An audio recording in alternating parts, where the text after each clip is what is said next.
Welcome back to Hardware Unboxed. Today I've got another mega benchmark video for you, this time comparing the new Radeon RX 7900 XT head-to-head with the GeForce RTX 4070 Ti in 50 games. So there are some titles that have been tested using multiple different configurations with and without ray tracing, for example. So there is plenty of data to go over, but before we do, today's sponsor spot is brought to you by MSI and the new Spatium SSD series. These PCIe 4.0 SSDs utilize the latest 3D NAND flash technology with capacities up to 4 terabytes and offer incredible speeds of up to 7 gigabytes per second for reads and 6.8 gigabytes per second for writes.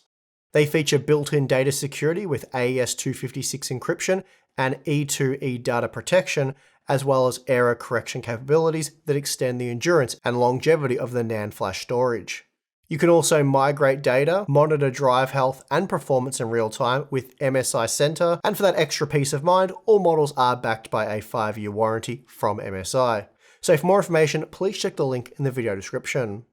Okay, so for this testing, I've got my hands on the Power Color Hellhound RX 7900 XT, which can currently be had for $830 US, which is actually $70 below the MSRP. So that's pretty nice to see.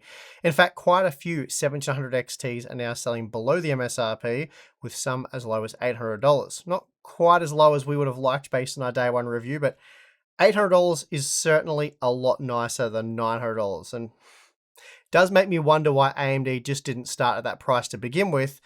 Would have made for much more favorable reviews. Then for comparison, we have the Asus TUF Gaming RTX 4070 Ti, which is one of the cheaper 4070 Ti models available right now, despite the fact that it is priced above the MSRP at $850 US, so a $50 premium there. And that means, as it stands right now, there are multiple 7900 XTs available for $800 US, while the cheapest 4070 Ti is $830, but most of them do cost $850 or more. So not a massive difference in price there, but the Radeon GPU is now cheaper, despite the fact that it should cost $100 US more, at least when both cards are priced at their MSRPs. Now, I think it's fair to say that my initial Radeon RX 7900 XT review wasn't all that favorable, and in short, I found this product to offer exceptionally poor value at $900 US. You'd without question spend $100 more on the 7900 XTX, which was also kind of crappy in terms of value, at least in my opinion. The GeForce competition, on the other hand, was really not that much better. The RTX 4080 set a rather low bar at $1,200 US, and you'd think AMD would have jumped at the chance to make Nvidia look foolish, but apparently not. Nvidia then replied to the weak 7900 XT with an almost equally weak offering, the RTX 4070 Ti at $800. In fact, it was really just as underwhelming in my opinion, but the lower price tag placed it in a slightly better position in terms of value. However, 3 months later, it would seem that the tables have turned, and now it's the Radeon GPU that's the more affordable option.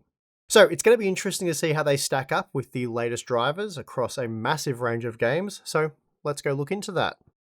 For testing, the CPU used is the Ryzen 9 7950X 3D, but with the second CCD disabled, and this has been done to ensure maximum performance in all games, so essentially we're testing with the yet-to-be-released 7800X 3D. This CPU has been tested on the Gigabyte X670E Aorus Master using 32GB of DDR5 6000CL30 memory, and the latest AMD and Nvidia display drivers were used.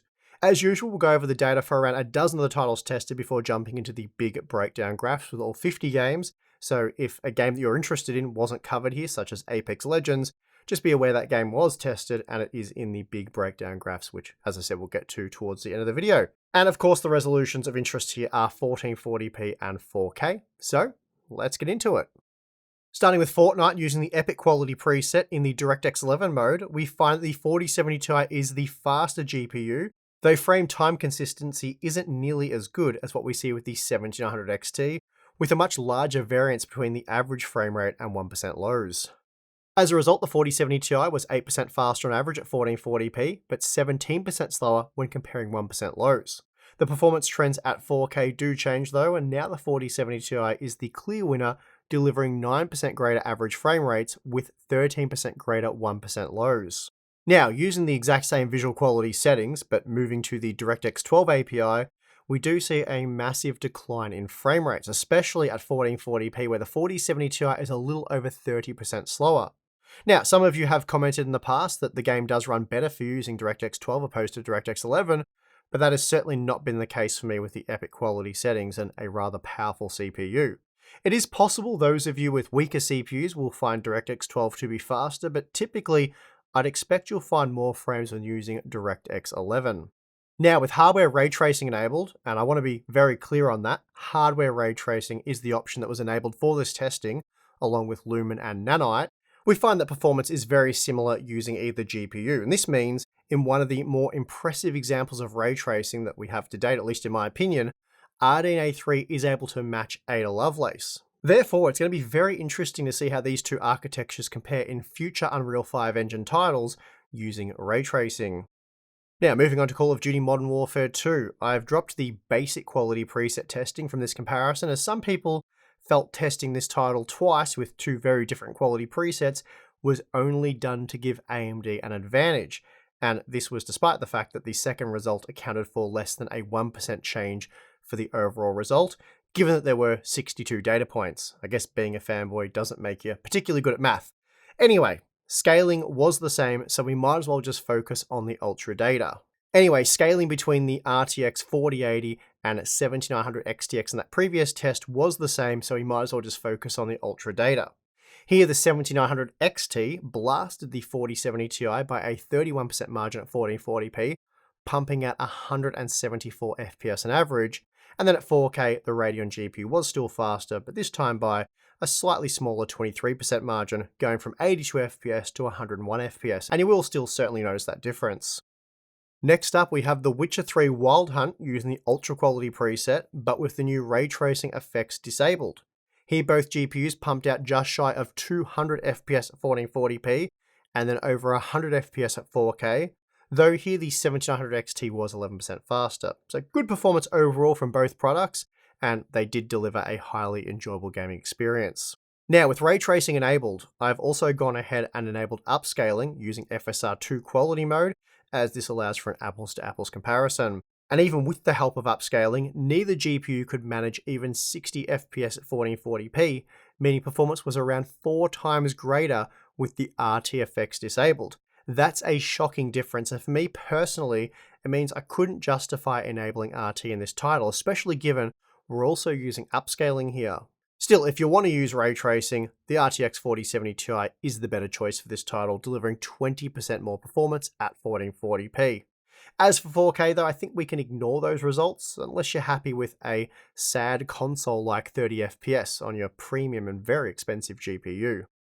Moving on to F122, and this is a title that we tested exclusively with ray tracing enabled, as that is the default configuration we're using the ultra high quality preset.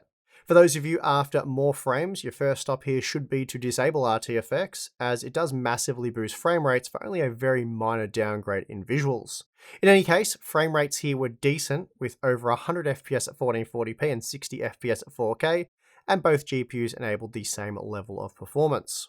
Warhammer 40,000 Darktide was also benchmarked with ray tracing enabled, and this provided the 4070 Ti with a 14% performance advantage at 1440p, but did seem to break performance at 4K, seeing we're looking at the 1% lows, as we're exceeding the VRAM buffer here. Still, the 7900 XT did only manage 31 FPS, so it's not exactly a win in my book. A Plague Tale Requiem was tested using the ultra quality preset, and here the 7900 XT was much faster, delivering 22% more frames at 1440p and 25% more at 4K, so a comfortable win here for AMD in this relatively new title. The Callisto Protocol is another new title, and this one enables FSR2 quality by default when using the ultra quality preset, so we didn't change that, and as a result both GPUs were good for over 170 FPS at 1440p and over 100 FPS at 4K. The 7900 XT was a smidgen faster, but overall performance was much the same. Atomic Heart is the most recently released game that we're testing with, and it's yet another game built upon the Unreal Engine 4 game engine. At 1440p, both GPUs delivered 103 FPS using the maximum in-game visual quality settings, and then just over 60 FPS at 4K, where the 7900 XT was 10% faster. Now, Cyberpunk 2077 has been tested using the high quality preset with upscaling manually disabled, though do also have some RT results, which we'll look at in a moment. At 1440p, the 7900 XT was 18% faster than the 4070 Ti, rendering 117 FPS. Then we see that the margin does blow out to 34% at 4K, as the GeForce GPU was good for just 44 FPS, opposed to 59 FPS for the 7900 XT. Now, with ray tracing enabled, along with FSR2 quality for some upscaling, we find dramatically different results. At 1440p, frame rates for the 7900 XT dropped by a staggering 48%, and again, that's with upscaling enabled for the RT result. The 4070 Ti, on the other hand, that saw just a 14% decline in performance, and as a result, was capable of delivering well over 60 FPS at 1440p. Then the 4K results, they're even more interesting. Here the 7900 XT saw a 44% decrease in frame rate, whereas the 4070 Ti delivered the same level of performance, and this is possible thanks to upscaling. So whereas the 7900 XT was 34% faster at 4K with RT disabled, it's now 25% slower with the RT effects enabled. Last up, we have everyone's favorite video game, Hogwarts Legacy. The 7900 XT rips the 4070 Ti a new one in this title, delivering 28% more frames at 1440p with a staggering 56% increase for the 1% lows. The margins do close up at 4K though, and now the 7900 XT is just 16% faster, which admittedly is still quite a significant margin, but it's also nothing like what we saw at 1440p. Now, enabling ray tracing does change the picture quite a bit, not so much in-game depending on where you are, but it certainly changes how our graphs look. The 7900 XT no longer dominates the 4070 Ti, and in fact at 1440p is now 9% slower with just 59 FPS on average. That's a massive 54% reduction in frame rate for the 7900 XT when enabling ray tracing, and a 36% decrease for the 4070 Ti. The 4070 Ti does run into VRAM-related performance issues at 4K, and while the 7900 XT is able to avoid such issues, with just 27 FPS on average, it was hardly a desirable result. Okay, so we've taken a detailed look at just a few of the 50 individual games tested. Now it is time to compare the GeForce RTX 4070 Ti and Radeon RX 1700 XT across all of the games I've spent about the past week benchmarking. And of course, we will start with the 1440p data. Well, that's rather unexciting, isn't it? After a massive round of benchmarking, we found that the 1700 XT and 4070 Ti are neck and neck at 1440p, though that probably shouldn't come as a surprise really, as the 1700 XT was just 4% faster on average in our day one review, where we largely separated the rasterization and ray tracing results. With many more RT-enabled results, the margins don't really change all that much, so it's fair to say the 1700 XT and 4070 Ti are overall very similar. Of course, we still see performance swings of around 30% in either direction. Modern Warfare 2, Hogwarts Legacy with RT disabled, and A Plague Tale Requiem are all great titles for the 1700 XT, whereas Cyberpunk 2077 with RT enabled, Metro Exodus Enhanced Edition, which of course uses RT, Dying Light 2 with RT enabled, and The Witcher 3 also with RT enabled, are all weak titles for the 7900 XT.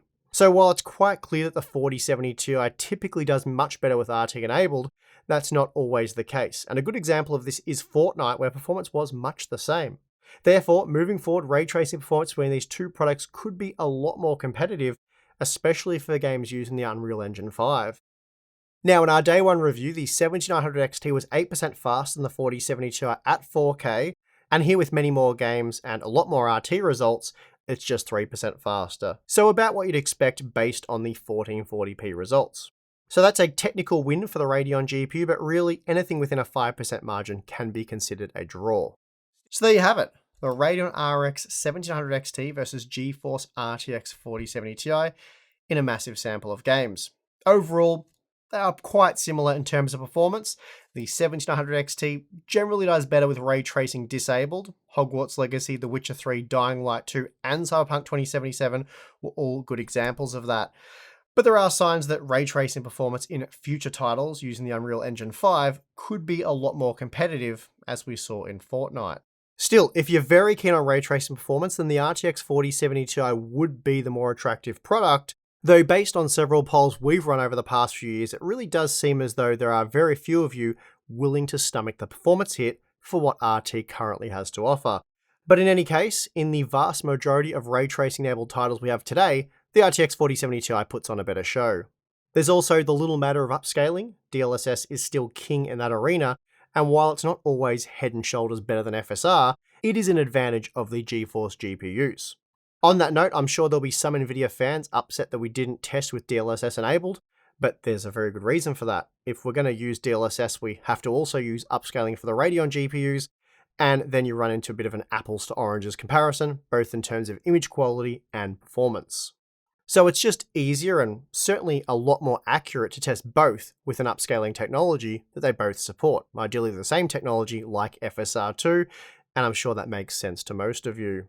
There aren't too many other ways you can really compare these products. I guess power consumption is one, but really power consumption is very similar between these two GPUs. Generally, the Radeon GPU does use a little bit more power, but it's also generally a little bit faster in those examples. So I'd say performance per watt is much the same and certainly not a big enough difference there to matter. Probably the most significant difference is the fact that the 7900 XT packs 20GB of VRAM, whereas the 4070 Ti has just 12GB. Now, today I'd consider 12GB as more of a minimum memory spec, and it's certainly a capacity that's more at home on a more mid-range or possibly even an entry-level graphics card. Really, at $800, you'd expect 16GB to be the minimum, so the 7900 XT and its almost 70% increase in VRAM is far better equipped for future titles. Of course, 12GB is still enough for the vast majority of games available today, basically all of them really, especially under playable conditions, but we've seen how poorly high-end 8GB models such as the RTX 3070 Ti have aged, and I don't expect the 4070 Ti will be all that much better in that regard. As for display drivers, I know people like to rag on AMD here, and maybe rightfully so in some instances, but the truth is, as of late, Nvidia has had just as many driver-related issues, and the GeForce experience is kind of garbage, not least of all because you need an account to log in. The interface is now very old, it's in desperate need of an overhaul, and features for stuff like Shadow Play are severely lacking when compared to Radeon Relive.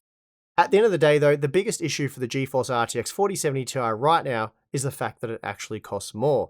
It might only be around $50 more, which is a mere 6% premium, so I wouldn't say the price is a deal breaker by any means, but with slightly superior upscaling support thanks to DLSS and more mature ray tracing, the 4070 Ti does very little to justify that premium.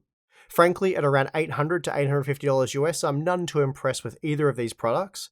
And on that note, let's quickly revisit the cost per frame data from my day one review, but with the updated retail pricing for the 7900 XT and 4070 Ti. For the retail pricing to be valid, at least two different models have to be available for that price, so that sees the 4070 Ti at $850 and the 7900 XT at $800. I'm also using our day one data where the 7900 XT was 8% faster at 4K due to games like Cyberpunk tested without RT enabled, so take this as more of a rough guide. It's really more to see how these current gen products stack up against previous generation models for those of you thinking of upgrading. What this data really highlights for me is how much AMD screwed up with the ridiculous $900 asking price of the 7900 XT. Had they started at $800, our review would have looked very different, and although I still believe this should be a $700 product, $800 is a lot easier to stomach when compared to $900. And not only that, but at $800, the 7900 XT is better value than both the 6800 and 6800 XT at their MSRP, so that is good to see. The 4070 Ti was meant to cost $800, but in reality it's more like $850, which places it roughly on par with the 3080 10GB at its MSRP, so not exactly moving the needle forward there. Basically, when compared to previous generation products, the 7900 XT is mildly attractive at $800, while the 4070 Ti is a bit of a nothing burger at $850.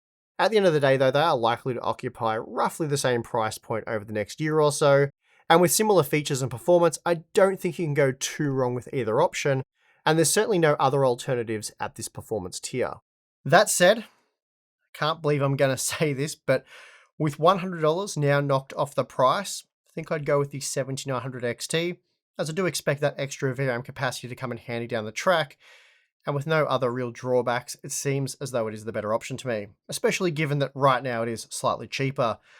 Having said all of that, I really wouldn't passionately argue for or against. They're both very solid options in today's market, so just go over the data and pick the one that makes the most sense for your use case. And that is going to do it for this video. If you enjoyed it, please do give it a like. It was a tremendous amount of work to benchmark these two graphics cards in so many games. And also we have Floatplane and Patreon. Links for those are in the video description. Signing up to either one of those will give you access to our exclusive Discord server, members only, a monthly live stream for members, behind the scenes content, and Q&As. So some pretty cool stuff there. Check it out if you're interested, but if not, that is perfectly fine. Oh, and you can also grab all 50 graphs for all the individual games. Actually, there's more than 50 graphs. There's about 60 something graphs, but you can grab all of those for Floatplane and Patreon members. Otherwise, yeah, you've got the data for the totals in this video anyway. But if you'd like to have a closer look at any of those games, we do make all that data available for our members. And I would like to thank you for watching this video. I'm your host, Steve. See you again next time.